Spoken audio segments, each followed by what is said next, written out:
Hey there, it's CJ Willie, and today I have a review video. I just finished cracking open my Magic the Gathering Innistrad Midnight Hunt set booster box. The focus of each video was what is the average pack value. As I cracked open the set booster packs, I added up the value for each card to calculate the total pack value.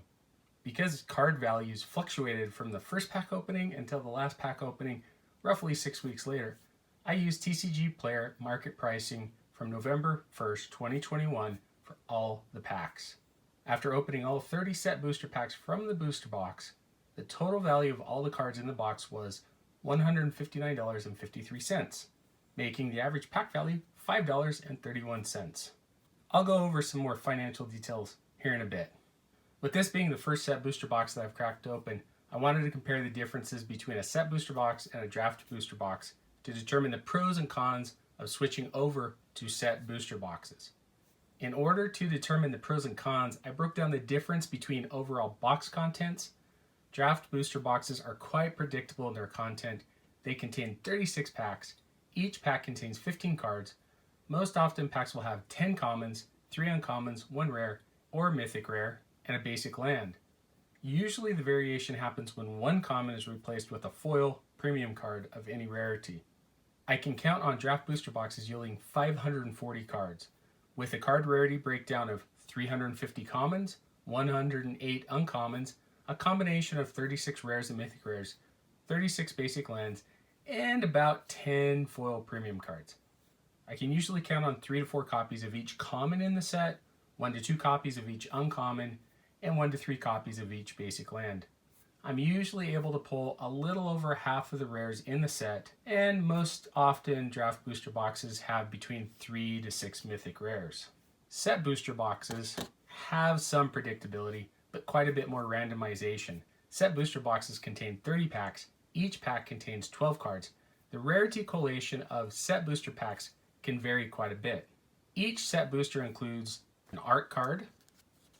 Here are some of the art cards that I pulled in this set booster box. Next comes a basic land that sometimes can be a foil. Every set booster pack can have a different combination of commons or uncommons. Packs can have anywhere from 3 to 8 commons and 2 to 7 uncommons. For example, a pack could have 7 commons and 2 uncommons, or a pack could have 3 commons and 6 uncommons. Likewise, a set booster pack can have 1, 2, 3, or even 4 rares based upon the showcase card, foil premium card, and the list slot. Every pack will contain a foil at any rarity level from common to mythic. Every 4th set booster pack can have a card from the list in place of the token. The list features reprints from approximately 300 cards appearing in Magic the Gathering's past sets. With the variation in set booster packs, it's difficult to predict what the box will yield. Using my set booster box as a base for comparison purposes, I pulled the following number of cards from each rarity: 132 commons and 81 uncommons, 26 rares, 4 mythic rares, and 25 basic lands.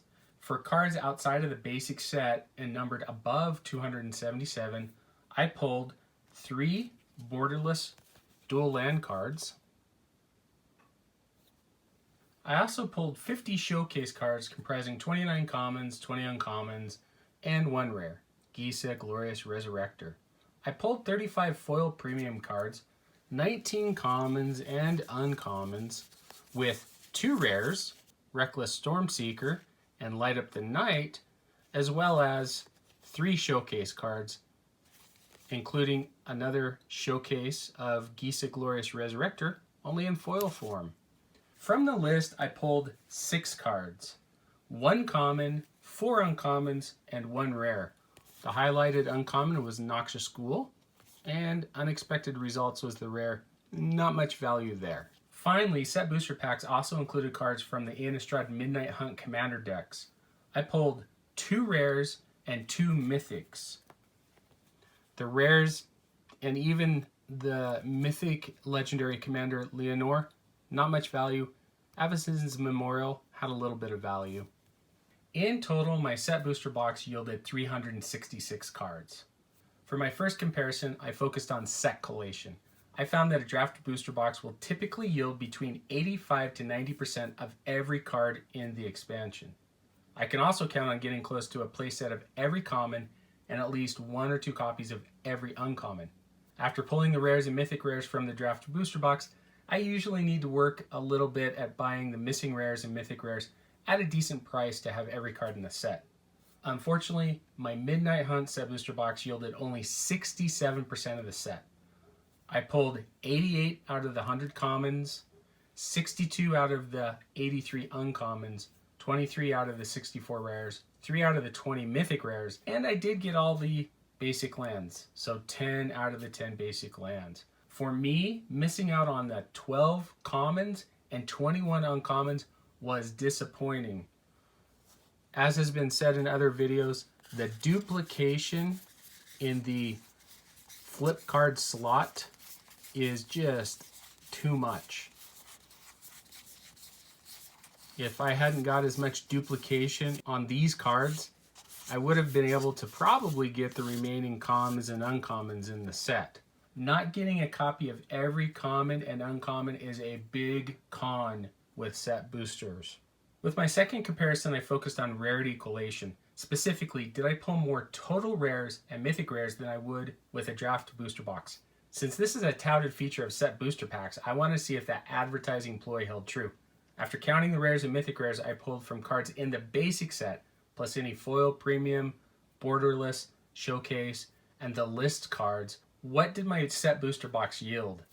I pulled a total of 42 rares and mythic rares from 30 set booster packs versus around 38 total rares and mythic rares from 36 draft booster packs. This is definitely a pro with set booster boxes. For my third comparison, I analyzed the value of the individual cards in a set booster box against those typically found in a draft booster box. Highlights from the commons and uncommons, I pulled 1 Consider, 1 Morbid Opportunist, 2 Infernal Grasp, and 2 Faithful Mending cards valued over $2. I also pulled a foil Outland Liberator Showcase card at $2.50. In fact, the second highest value card in my booster box was Noxious Ghoul from the list, coming in at $10.69. Highlights from the rares, I pulled 3 borderless art cards, Augur of Autumn, Champion of the Perished, Gisa, Glorious Resurrector Showcase foil, Tovalar, Dire Overlord, Brutal Cathar, Moonrage Brute, Florian, Voldaren Scion, Jadar, Ghoul Collar of Nephalia, a regular Gisa, Glorious Resurrector, and a Showcase Gisa, Glorious Resurrector, and Galvanic Iteration. These were rares with a value over $1 and above. Highlights from the mythic rares, I pulled 1 Tainted Adversary and 2 Spectral Adversary. If I were going to pull duplicate mythics, why couldn't I pull 2 Meat Hook Massacres? Oh well, at least 1 Meat Hook Massacre is good enough. It was the top valued card from my box, sitting currently at $38.19. Not only do the full art lands in this set have value, with some of them being over $1, but the full art foil lands should not be overlooked.